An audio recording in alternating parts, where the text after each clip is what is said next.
అందరికీ నమస్కారం. నేను మీ సత్యజ్యోతిని. గత కొంతకాలంగా చూస్తే ఆడవాళ్ళ గురించి కానీ మహిళల గురించి కానీ ఎవరికి నచ్చినట్టు వాళ్ళు మాట్లాడడమే విన్నాం. మహిళలకి ఏ నష్టం జరిగినా సపోర్ట్గా నిలబడి కానీ అండగా నిలబడి మేము ఉన్నాము అని చెప్పి ముందుకు తీసుకెళ్లే వాళ్ళు చాలా తక్కువగా కనిపించారు.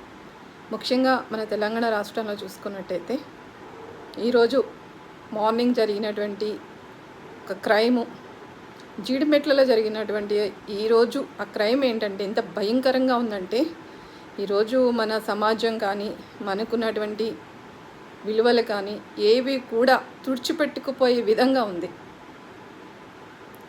ఒక 15 ఏళ్ళ ఆడపిల్ల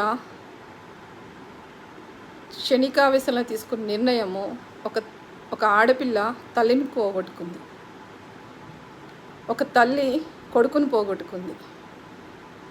క్షణికావేశం తీసుకున్న నిర్ణయాల వల్ల 3 కుటుంబాలు రోడ్డు మీదకి వచ్చి 2 పిల్లలు ఆవేశంగా వాళ్ళు క్షణిక సుఖాల కోసము ఒక తల్లిని అర్ధాంతరంగా ఆ ఆడబిడ్డని ఈరోజు భూస్థాపితం చేసి వాళ్ళ జీవితాలని జైలు పాలు చేసుకున్నటువంటి సంఘటన ఈరోజు మన జీడిమెట్లలో జరిగింది.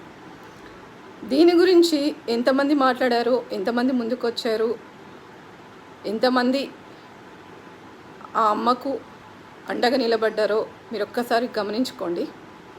అంటే కాలేజీల్లో సీట్లు మేమిచ్చాము, ర్యాంకులు మా వాళ్ళే గెలుచుకున్నారు, మా కాలేజీలో చదివితే ఇంత ర్యాంకులు వస్తాయి, ఇంత పిల్లలు పెద్ద స్థాయికి వెళ్ళిపోతారు, పెద్ద పెద్ద ఉద్యోగాలు తెచ్చుకుంటారు అని చెప్పుకునే ఒక యాజమాన్యాన్ని, ఒక స్కూలు, వీళ్ళందరూ కూడా ఆడపిల్లలకు మగపిల్లలకు ఏం నేర్పిస్తున్నారు? నేను ఇది కాలేజ్ వాళ్ళని అడుగుతున్నా, ప్రతి ఒక్క కాలేజ్ యాజమాన్యాన్ని అడుగుతున్నా. నేను ఈరోజు ఒక 10th క్లాస్ చదివి ఒక ఆడపిల్ల క్రూరాది క్రూరంగా తల్లిని చంపడానికి ప్లాన్ వేస్తే దాన్ని పసిగట్టడానికి ఈరోజు పోలీసులు ఏం చేస్తున్నారో అని అడుగుతారు. మన తెలంగాణలో ఉన్న పోలీస్ వ్యవస్థ ఎంత, షీటింగ్ వ్యవస్థ ఎంత, వాళ్ళకి ఉద్యోగాలు ఎన్ని, వాళ్ళకి జీతాలు ఎంత వస్తున్నాయి ఎవరికన్నా తెలుసా? ఈ విషయం పక్కన పెడితే ఈరోజు 10th క్లాస్ చదువుకున్న ఒక 15 ఏళ్ళ ఆడపిల్ల తల్లిని చంపడానికి తన ప్రియుణ్ణి ప్లాన్ ప్రకారం పిలిచి చంపించేసింది. కొన ప్రాణంతో ఉంది అని చెప్పి మళ్ళీ పిలిచి ముక్కులో సుత్తి పెట్టి కొట్టి కొట్టి కొట్టి కొట్టి ఆ తల్లిని నరక యాతన చూపించి చంపేసింది.